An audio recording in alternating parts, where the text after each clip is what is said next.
নমস্কার দর্শক বন্ধু, আমি দশভুজমা ব্লগস আবারও চলে এসেছি আরও একটা গুরুত্বপূর্ণ ভিডিও নিয়ে। শুনলে ভালোই লাগবে। আশা করছি তোমরা প্রত্যেকে ভালো আছো, সুখে আছো। তোমাদের সুখ শান্তি সমৃদ্ধি কামনা করে আমি আমার ব্লগটা শুরু করছি। আজকে আমার ব্লগটা হলো শুক্রবার জন্ম হলে কি হয়।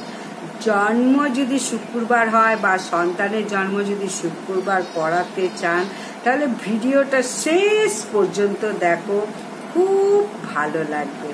তাহলে জন্মকুণ্ডলী যদি জানা থাকে তাহলে জীবনের সমস্ত তত্ত্বই মোটামুটি পাওয়া যায়। তবে মানুষের স্বভাব চরিত্র ভাগ্যের ক্ষেত্রে জন্মবারও একটি গুরুত্বপূর্ণ ভূমিকা আছে। জন্ম সম্পর্কে একটা মানুষের অনেক কিছু জানতে পারা যায় এই বার থেকেও। শুক্রবারের জন্ম যাদের, তাদের স্বভাব চরিত্র ভাগ্য মোটের উপর কিরকম হয় সেটাই আমি আজকে এই ভিডিওতে জানাবো। আশা করছি ভিডিওটা প্রত্যেকের ভালো লাগবে। সম্পূর্ণ মনোযোগ সহকারে ভিডিওটা দেখো এবং কোনো যদি প্রশ্ন থাকে অবশ্যই জানাও। আজকে আলোচনার বিষয় শুক্রবার যাদের জন্ম, সেই সব ব্যক্তিরা স্বভাব চরিত্র ভাগ্য তাদের কেমন হবে। তাহলে সবার আগে জানাবো, যদি জন্ম শুক্রবার হয়ে থাকে তাহলে প্রথমেই জানাবো যে মা লক্ষ্মী একজন কৃপাধন্য ব্যক্তি। কারণ শুক্রবার দিনকেই মা বৈভব লক্ষ্মীর দিন হিসেবেই গণ্য করা হয়, যার অর্থ শুক্রবার যাদের জন্ম তারা হয় সৌন্দর্যের পূজারী। প্রেম, বিলাসিতা, ভালোবাসা, আকর্ষণ, সৌন্দর্য, শিল্পকলা এবং শৌখিনতাতেও তারা ভীষণভাবে পটু। এই বিষয়গুলো শুক্রবারে জাতক জাতিকাদের মধ্যে বিশেষভাবে প্রাধান্য পায়। কারণ শুক্রবারে জাতকদের ওপরে যে গ্রহের বেশি প্রভাব পড়ে সেটি হলো শুক্র গ্রহ, অর্থাৎ ভেনাস। যে কারণে এরা ভীষণভাবে শৌখিন এবং সৌন্দর্যের পূজারী হয়। নিজের বাড়ি ঘর বাসস্থান আশেপাশের পরিবেশকে সাজিয়ে গুছিয়ে সুন্দরভাবে রাখতে এরা চেষ্টা করে বা রাখে। কেনাকাটা বিলাসিতা এদের খুব পছন্দের বিষয়। সবসময় এরা ভালো ভালো জিনিস কিনতে ভালোবাসে। আর এদের একটা তীব্র আকাঙ্ক্ষা লক্ষ্য করা যায়। এরা অত্যন্ত মিষ্টি স্বভাবের হয়ে থাকে। খুব সহজেই এরা বন্ধুত্ব করতে পারে। এই কারণে বন্ধুর সংখ্যা এদের অনেক। এরা বুদ্ধিতে আবার সব সময় এগিয়ে থাকতে পছন্দও করে। এদের মনটা কিন্তু অতি সহজ সরল, এক কথায় খুব ভালো। আর এদের সহ্য ক্ষমতাও ভীষণ বেশি হয়। এরা এক কথায় ভীষণ সাহসী। দান ধ্যানও এরা ভীষণ ভালোবাসে বা এগিয়ে থাকে। কোনো কোনো সময় নিজেকে উজাড়ও করে দিতে পারে এরা। তাহলে শুক্রবার দিন যেসব ব্যক্তিরা জন্মগ্রহণ করে দেখতে সুন্দর ফর্সা হয়ে থাকে, এদের মধ্যে একটা চার্মিং ভাবটা থাকে। এরার মধ্যে একটা খুব আকর্ষণ লক্ষ্য করা যায়। এই ধরনের ব্যক্তিরা কোনো জায়গায় বেরোলে নিজেকে বেশ করে সাজিয়ে গুছিয়ে পরিপাটি করে তবে বাইরে বেরোয়। এরা এক প্রকার সাজতে ভীষণ ভালোবাসে এবং তারপরে ওরা আবার অন্যজনকেও সাজাতে ভালোবাসে। অন্যজনকে নিজেদের প্রতি আকৃষ্ট করতে পারে সহজে। এদের মিষ্টি স্বভাব মিষ্টি কথার দ্বারা অন্যজনের মনের কথা সমস্তটা জেনে যায় এবং অন্য কেউ এদের মনের কথা কেউ জানতে পারে না। এদের প্রচুর বন্ধুত্বায় এরা কিন্তু একা থাকতে একদম ভালোবাসে না। এদের সাহসও অনেক, সাহসিকতারও পরিচয় পাওয়া যায়। সাজগোজ যথেষ্ট অ্যাক্টিভ থাকলেও এরা কিন্তু কাজ কর্মের প্রকৃতি একটু অলস। প্রতিযোগিতার ক্ষেত্রে এদের খুব একটা সিরিয়াস হতে পারে না। এদের থেকে কেউ কোনো বিষয়ে ভালো করলে তার প্রতি অনেক সময় একটু ঈর্ষা করে। শুক্রবারে যাদের জন্ম তারা সাধারণত টাকা পয়সার খুব একটা অভাব হয় না ঠিকই, কিন্তু এরা যেহেতু শৌখিনতা বিলাসিতা জীবন পছন্দ করে, তাই সাধারণত এদের জীবন সঙ্গী হিসাবে ধনী কাউকেই বেশি পছন্দ করে। এরা অত্যন্ত রোমান্টিক প্রকৃতির হয়ে থাকে এবং তারই সঙ্গে যথেষ্ট সঙ্গ দোষে সঙ্গীকে ছেড়ে খুব একটা ভালো থাকতে এরা পারে না। এর ফলে একটু পজেসিভনেস থাকে, প্রেমের ব্যর্থতা এদের সহজে মেনে নিতে পারে না, সঙ্গীকে এরা সহজে আকৃষ্ট করতে পারে, যে কারণে শুক্রবার জন্মগ্রহণ করা ব্যক্তিদের দাম্পত্য জীবন স্বর্গ সুখে হয়ে থাকে।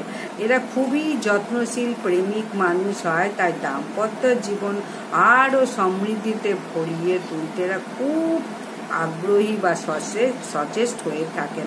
অত্যন্ত মিষ্টি স্বভাবের হওয়ায় এরা খুব সহজেই মানুষের এবং সঙ্গীর মন জয় করে নিতে পারে। আর শুক্রবারের জন্মগ্রহণকারী ব্যক্তিরা অনেক কিছু আগে থেকে বুঝতে পারে। এদের কিন্তু কোনো সময় বলতে হয় না যে কি হবে সামনের জীবনে, এরা আগে থেকেই অনেক কিছু বুঝতে পারে। এদের স্মৃতিশক্তিও ভীষণভাবে প্রখর হয়ে থাকে।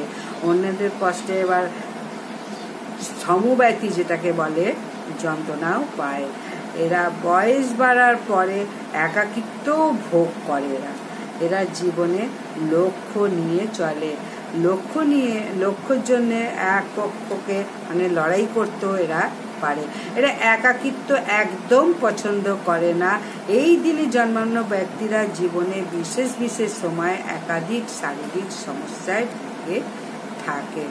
আবহাওয়া পরিবর্তনের সঙ্গে সঙ্গে রোগ বিরোগ এদের লেগেই থাকে, সর্দি কাশি এবং বয়সকালে গাঁটে ব্যথা পায়ে ব্যথা নানান রকম হাঁটু ব্যথা এসব লেগেই থাকবে শুক্রবারে জন্মগ্রহণকারী ব্যক্তিরা। এরা সৌন্দর্যের শৌখিনতা এবং বিলাসপ্রিয় হয়ে থাকে এইসব মানুষেরা। এই কারণে এই সমস্ত পেশাযুক্ত কাজেই এরা বেশি সাফল্য পেয়ে থাকে। সঙ্গীত, চিত্রকলা, হাতের কাজ, অভিনয় এই সমস্ত কাজের সঙ্গে যদি যুক্ত হতে পারে তাহলে জীবনে অধিক সাফল্য হবে বা উন্নতি লাভ করতে পারবে। ব্যবসা ক্ষেত্রে শৌখিন দ্রব্য জিনিস বিক্রি, দামি গাড়ি বাড়ি অন্যান্য দ্রব্য ক্রয় বিক্রয়, বিলাসবহুল জিনিস, ইন্টেরিয়ার ডিজাইনার ইত্যাদি এই সমস্ত কাজে এরা খুব পটু হয় বা সাফল্য লাভ করতে সক্ষম হয়। শুক্রবার দিন জন্মগ্রহণকারী জাতক জাতিকারা যেহেতু একটু ভাবুক প্রকৃতির হয়, তাই তারা নতুন কিছু লেখালেখির কাজেও যথেষ্ট আগ্রহী হয়ে থাকে। এই দিনে জন্মানো ব্যক্তিরা নিজের অত্যন্ত প্রশংসাপ্রিয় হয়ে থাকে।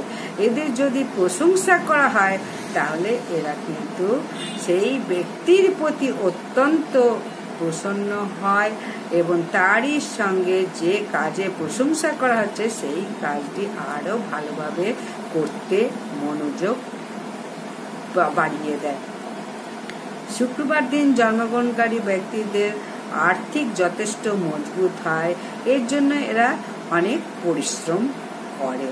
ঐশ্বর্য এবং বিলাসপ্রিয় জীবন এদের অধিক পছন্দ, তাই অর্থ উপার্জনের ক্ষেত্রেও এদের অধিক মনোযোগ থাকতে হয়। তবে লোক দেখানোতে এদের অনেক সময় অধিক বিশ্বাসী হওয়ায় জীবনে অর্থের দিক থেকে অনেক সময় সমস্যায় পড়ে যায়। অত্যধিক ব্যয়বহুল জীবন এরা কাটাতে পছন্দ করে, তার কারণে অর্থের সংকটও মাঝে মধ্যে হয়ে পড়ে। আর এই বিষয়ে এদের সচেতন অবশ্যই হওয়া প্রয়োজন, এটাই বলবো। শুক্রবার জন্মগ্রহণকারী ব্যক্তিদের শুভ দিন হলো শুক্রবার এবং বুধবার। শুভ সংখ্যা হলো 6, 7। শুভ রং হলো লাল, গোলাপি, কমলা আর চকচকে গ্লেজ দিচ্ছে। এই সমস্ত বিষয়গুলি যদি শুক্রবারে জন্মগ্রহণকারী জাতক জাতিকারা নিজেদের জীবনে অধিক মাত্রায় প্রয়োগ করতে পারে, তাহলে এরা জীবনে আরও বেশি সাফল্য লাভ করতে পারবে। আর এই সমস্ত জাতক জাতিকারা জীবনে প্রতিনিয়ত মা লক্ষ্মী তথা মা বৈভবলক্ষ্মী এবং শক্তি কোনো একটি রূপে, মা দুর্গা, মা কালী, মা সন্তোষীমা, এনাদের যদি কাউকে পূজা করে থাকে বা দান ধ্যান করে থাকে শুক্রবার দিন, তাহলে অনেক রকম সমস্যার সমাধান হয়ে যাবে, এতে চূড়ান্ত সাফল্য লাভও হতে পারে। তাহলে অনেকটাই জানিয়ে দিলাম শুক্রবারে যেসব ব্যক্তিরা জন্মগ্রহণ করেছে তাদের জীবন চলার পথ কেমন এবং কি করলে ভালো হবে, সমস্তটা জানিয়ে দিলাম। নমস্কার, ধন্যবাদ। ঈশ্বর প্রত্যেকের মঙ্গল করুক, এইটুকু বলে শেষ করছি।